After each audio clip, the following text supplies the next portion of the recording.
It's lights out and away we go!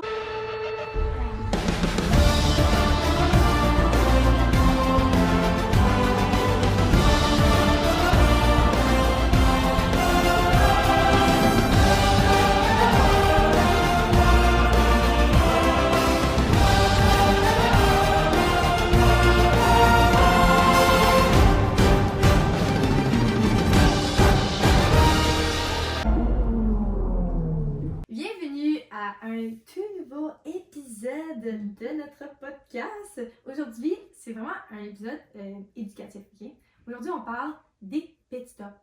Qui travaille sur un pit stop et c'est quoi un pit stop? On vous explique en tout c'est quoi qui se passe parce que c'est vraiment important. Puis c'est le fun à savoir, genre savoir ce qui se passe puis comment. Et c'est qui fait ça? Parce que moi, ça m'intrigue de savoir. Comme moi, je suis curieuse dans la vie, fait que j'ai comme pas le choix de savoir. Surtout que ça va tellement vite. Ouais. Que comme parfois, on sait pas c'est quoi qui s'est passé. Puis je tiens à mentionner aussi, mention à McLaren, que cette année, ils ont fait le record de l'arrêt au stand le plus rapide avec Lando Norris, 1 minute 80 secondes. Ouais, à 14. À 14. Puis avant, c'était Max qui l'avait en 2019, je crois, puis c'était 1 minute 82 secondes. Fait que c'est beau, là! C'est 2 millièmes de secondes, puis t'es comme... Mais c'est surtout que McLaren, les pit stops, ça n'a jamais été ce qui se préoccupait le plus. Non. Ça a tout le temps été Ferrari actuellement, puis même là, Ferrari, ça fait quelques années que ça rush, là. Mais comme, ça n'a jamais été McLaren, c'était Red Bull qui était vraiment... Ouais. Fait que là, de voir que c'est Lando Norris, oh. J'étais juste comme, yeah! C'est juste le fun d'avoir que comme McLaren, ils se sont pissés. Surtout qu'on se souvient qu'à 14 cette année, ça n'a pas été fameux, là. Non, c'est ça. Ben, pour McLaren, ça a été fantastique. 2, 3. Mais tu sais, je suis comme, ça n'a pas été super le fun niveau température, niveau santé et tout. Fait que je suis juste comme, enfin, genre, ouais. Il y a eu un bon outcome. Merci. Je sais pas c'est quoi en français, outcome. Moi non plus, fait que outcome pour la course de 14, c'est vraiment le fun, ça, pour elle. Ouais, fait que dans le fond, on va commencer par vous dire qu'un pit stop, dans le fond, les mécaniciens, chaque week-end, ils répètent cette chorégraphie-là une 60aine de fois avant la course du dimanche, ok? Fait que dans le fond, ils vont se pratiquer, on les voit aussi s'étirer des fois, ils font des petites chorégraphies, c'est vraiment drôle. Vraiment cute, les voir avec leurs petits élastiques, là. Puis ils sont bien sérieux, là. Puis il faut qu'ils soient sérieux parce qu'ils peuvent se blesser. Oui, vraiment. Hey, c'est rough pour avoir vu qu'est-ce qu'il te faut quand tu veux être mécanicien. C'est rough, là. Fait que je leur donne ça. Puis dans le fond, la semaine, ils s'exercent comme à l'usine. Puis souvent, un entraînement spécifique à base de renforcement musculaire, exercice de motricité, d'équilibre puis de rapidité. Fait que c'est pas de repos, mettons. Non. Puis les pilotes, dans le fond, ils reçoivent l'ordre une quarantaine de secondes avant l'entrée ou moins quand c'est précipité. Il y a à peine quelques dizaines de secondes pour s'insérer entre les mécaniciens et s'immobiliser à l'endroit qui est prévu. Donc, il y a même une petite affaire qui tombe devant. Puis ils sont comme, tu sais, ils ont des petites lignes aussi, des petits dessins à terre qu'il faut que tu mettes tes roues là. Fait que tu sais, comme c'est pas évident non plus, mais tu sais, ils se pratiquent aussi pendant les pratiques qu'ils ont, les 3 pratiques. Enfin, il y en a juste une. Puis l'arrêt doit être millimétré. Okay? C'est quelques centimètres de trop ou de moins peut perturber genre la chorégraphie au complet. Là, fait que c'est vraiment du timing exceptionnel.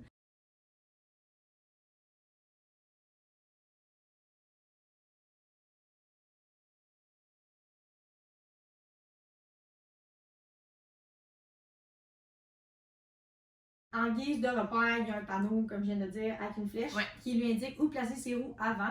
Puis quand le feu est rouge, ben, les mécaniciens commencent.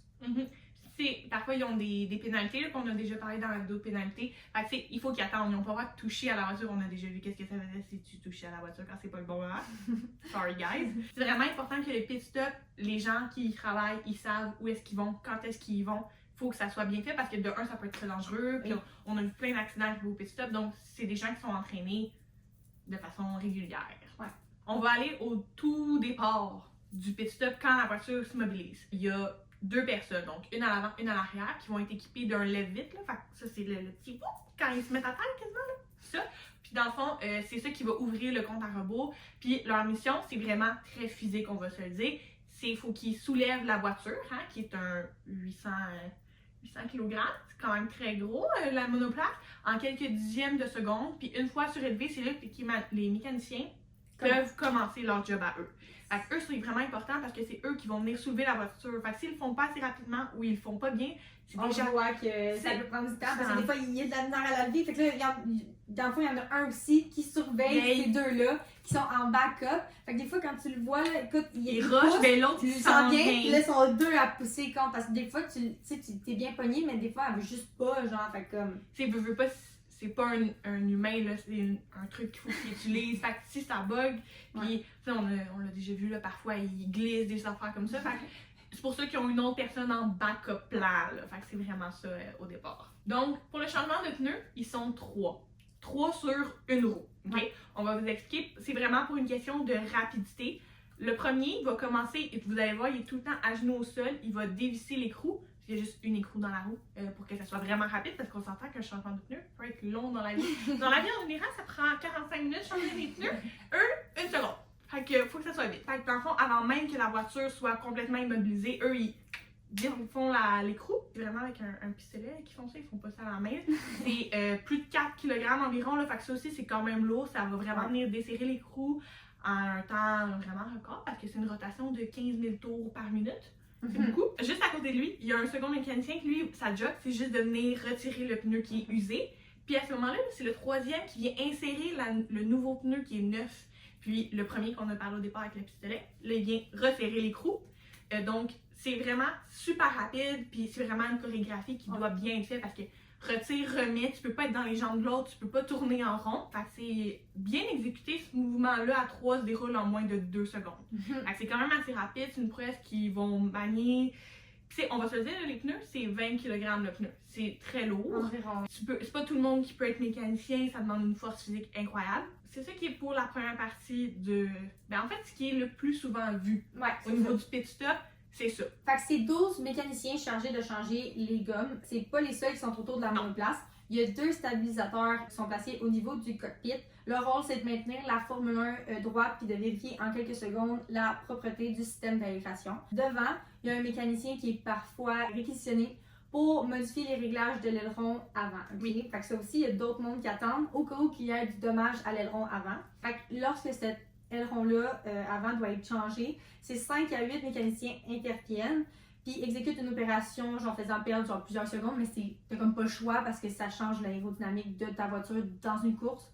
Ils la font exprès pour comme battre le vent ou comme dans les tournants pour que, fait c'est vraiment important de la changer correctement puis d'être quand même assez rapide. C'est sûr que tu vas perdre des secondes, tu peux pas t'attendre à faire un truc en 1 minute 80 secondes, mais on va se le dire, ça rajoute des minutes, ça rajoute genre 2 minutes.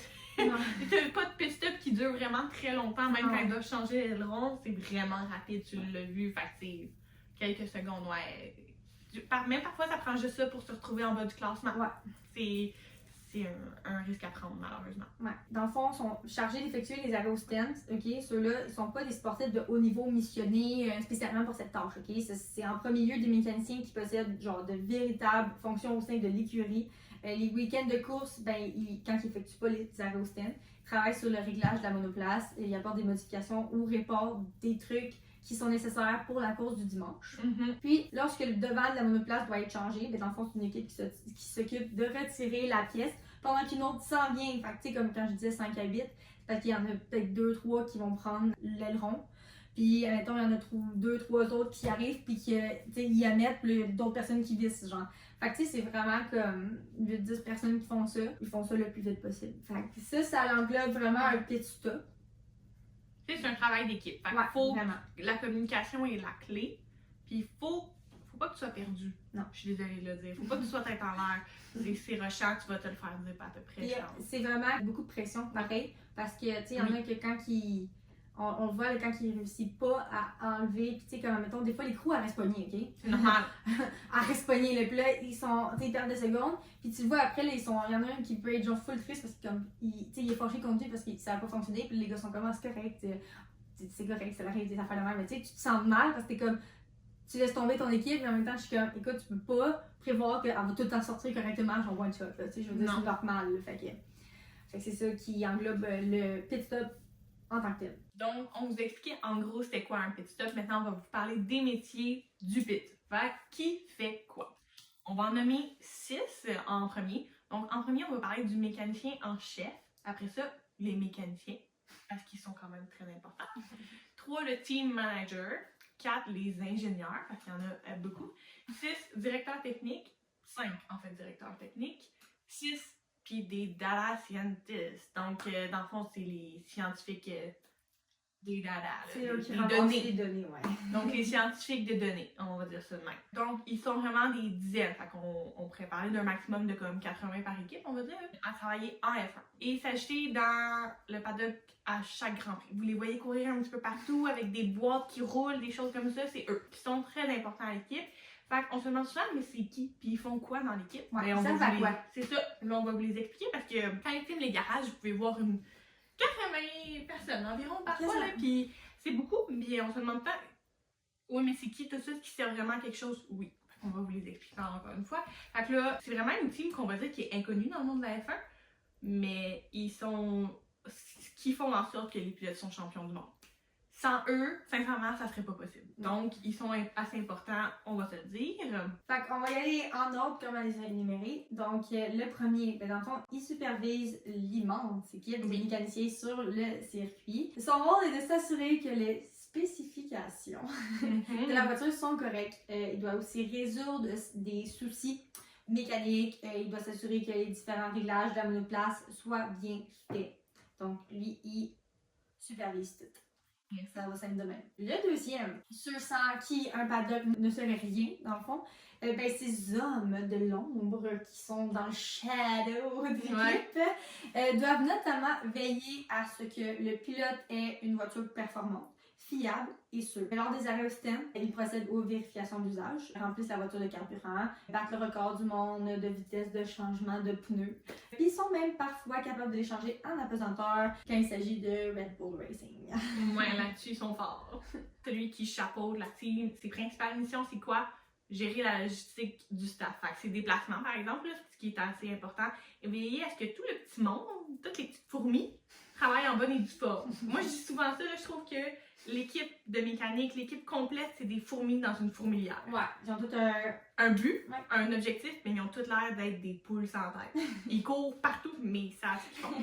Fait qu'on il est surtout notamment chargé de garder un œil sur les réglementations de la FIA puis du code sportif de la F1, ce qui est très important, puisque, évidemment, il faut que ça soit respecté à la règle, impeccablement. Sinon, il y a des conséquences. Donc, lui, c'est vraiment ça sa job principale. On pourrait dire, sa mission, c'est de s'assurer qu'il n'y ait pas de pénalité, qu'il n'y ait pas d'amende de fait, puis de veiller à ce que toutes les petites fourmis soient au boulot. Après, quatrième, les ingénieurs occupent très certainement l'un des postes les plus prestigieux des circuits, puis leur tâche est aussi l'une des plus diversifiées. Il y en a parce qu'il y a plusieurs ingénieurs. Les deux ingénieurs principaux directement rattachés au pilote sont relativement connus des amateurs de Formule 1. C'est loin d'être le cas des dizaines d'autres qui surveillent les différentes performances de la monoplace. Puis, ben, pendant chaque Grand Prix, dans le fond. Mais qu'est-ce qu'ils font? Dans le fond, il y a, on sait tous qu'il y a l'ingénieur qui parle avec notre pilote, comme on l'a dit. Ils ont tout le temps une personne qui est rattachée avec, donc lui qui est connu, évidemment. Ensuite, on a les ingénieurs de performance qui sont responsables de tous les éléments liés au châssis puis ses différents réglages, puis la prévision aussi de ses performances. Vient ensuite l'ingénieur de contrôle qui, lui, s'assure du fonctionnement de la boîte de vitesse, la cartographie du freinage qui est assisté au départ, puis surveille aussi les surrégimes du moteur. Ensuite, comme le nom l'indique, les ingénieurs aérodynamiques, ben, eux s'occupent de tous les aspects aérodynamiques, évidemment, de la monoplace. Sur le circuit, ils transmettent les données récoltées au département du même nom qui est aussi à l'usine de conception. Ils ramassent les données pour que le prochain Grand Prix il améliore de quoi sur la voiture et tout. Puis ils s'assurent que tout roule, évidemment. Sinon, t'as pas de Grand Prix. Ensuite, les ingénieurs de moteur qui, eux, sont chargés de les paramètres liés aux performances et à la sécurité du groupe propulseur de la F1. Ils sont responsables de la préparation et des réglages des groupes propulseurs, puis ils tiennent compte des remarques des pilotes aussi. Fait que dans le fond, comme t'es pas là en train de conduire, fait que tu peux pas savoir, comme toi tu vois, ok, selon les données, elle performe bien. Mais le pilote te dit ça j'ai de la misère, ça j'ai de la misère, ça c'est bon par contre. Fait que tu prends tout en note puis tu ramènes ça au HQ. Les remarques peuvent être sur la conduite, les zones de déploiement, l'énergie électrique, vous voyez. Puis il y a les ingénieurs stratégiques qui doivent évaluer les performances de l'équipe, mais aussi celles des adversaires, évidemment, parce que tu t'ajustes avec ça aussi. Donc, ils vont classer ensuite, selon leur rythme, les performances. Puis avant le départ, ben, ils étudient les différents scénarios possibles, puis ils anticipent les réactions à avoir. Fait que faut que tu prévois, mettons, les pit stops, combien tu vas en avoir durant ces rentrées-là à faire. Fait que tu sais, comme les gommes, faut que tu sais, mettons 14, OK? Pas plus de 18 laps à faire avec n'importe quel train de pneus, OK? Fait à chaque fois, il était comme, tu peux pas faire plus que 18 parce que la dégradation est importante. Fait que tu sais, faut que tu prévois des réactions face à ça, face à cette problématique-là de ce Grand Prix, tu sais. Fait que c'est très important. Fait que c'est pas mal ça pour les ingénieurs. Mais c'est l'ingénieur de stratégie est l'un des plus importants. C'est le championnat de Red Bull cette année, c'est gagné grâce à leur stratégie. Ben oui. Incroyable. Fait que c'est souvent eux qui finalement... Leur dominance. Leur dominance, c'est les ingénieurs de stratégie. C'est quand ils disent dans la radio, on va jouer avec le plan A, plan B, c'est l'ingénieur de stratégie qui est venu avec cette idée-là du plan A et du plan B. Fait que sans eux, c'est impossible. La stratégie du double stack au niveau du pit stop, c'est eux qui l'ont. Ils sont vraiment très importants. Ils sont souvent dans l'ombre. Surtout quand c'est des femmes dans la Formule 1. En ce moment, c'est beaucoup les femmes qui sont en ingénieur de stratégie. On les oublie un petit peu. C'est Red Bull cette année. C'est grâce à elles que ça s'est fait. Là. Yes! You go girl! Yes! Mais c'est girl power! Les ingénieurs stratégiques sont vraiment très importants au niveau de la... Ils sont tous très importants. Je ne dénigre aucun ingénieur parce que je ne ferai jamais ce qu'ils font. C'est très difficile psychologiquement et physiquement, mais l'ingénieur de stratégie, moi, il y a une place spéciale dans mon cœur parce que c'est grâce à eux que ça nous donne des stratégies insane. Ouais. Ensuite, le directeur technique coordonne vraiment tout ce qui est le travail des ingénieurs. C'est lui qui supervise les ingénieurs. Il doit s'assurer que tous les éléments de la monoplace fonctionnent en parfaite harmonie. Il peut pas avoir des petits moins là, des petits plus là. Il faut que tout soit harmonieux. Ça va passer du châssis au moteur en allant aussi par les pneus. Fait que lui, c'est vraiment ça sa job. Il supervise tout le travail des ingénieurs. Ça en prend du cerveau là-dedans. Ensuite, les scientifiques de données, eux vraiment, ils analysent tous les tas de données transmises par la voiture en temps réel. Fait qu'on va parler du performance du moteur, de l'efficacité de l'aérodynamique. Encore une fois, j'ai bien la misère avec ce mot-là. Pression d'huile, adhérence des pneus, l'usure des freins, toutes ces choses-là, c'est des data qui vont venir aider les équipes techniques à savoir ce qui se passe sur la piste avec le pilote comme avec la voiture. Donc, une fois encore, c'est important d'avoir l'avis du pilote, mais d'avoir aussi l'avis des données, ça peut vraiment aider. C'est un rôle qui est primordial. Puis surtout avec les avancées technologiques qu'on a en ce moment, ça va vraiment se développer, là. Mais à un point incroyable. Ça va être vraiment beau à voir ça dans les prochaines années. Puis évidemment, on a nommé 6 catégories, mais il y a tellement d'autres employés qui font que on a le show qu'on a à chaque fin de semaine pratiquement. Donc, on a nommé ceux qu'on voit le plus souvent, mais il y a beaucoup d'autres personnes, puis il n'y a aucun travail qui est moindre dans la Formule 1. C'est comme, vraiment pas. Si ça peut vous aider dans une usine, okay, d'une écurie dans le fond, ils sont entre 500 et 1000 employés faciles. Facilement, le mauvais. Il n'y a rien de moindre là-dedans. C'est tout, on a besoin de tout le monde dans cette usine-là pour avoir ce qu'on voit en ce moment. Un bon spectacle. Ouais, c'est un bon show, on va se le dire. C'est ça qui termine la vidéo des pit stops. J'espère que vous avez aimé ça. Moi, je suis très intense là. C'est tellement indicatif. J'aime ça! J'espère que vous avez aimé et que vous allez être la semaine prochaine pour une toute autre nouvelle vidéo. Puis ça va être vraiment intéressant la semaine prochaine.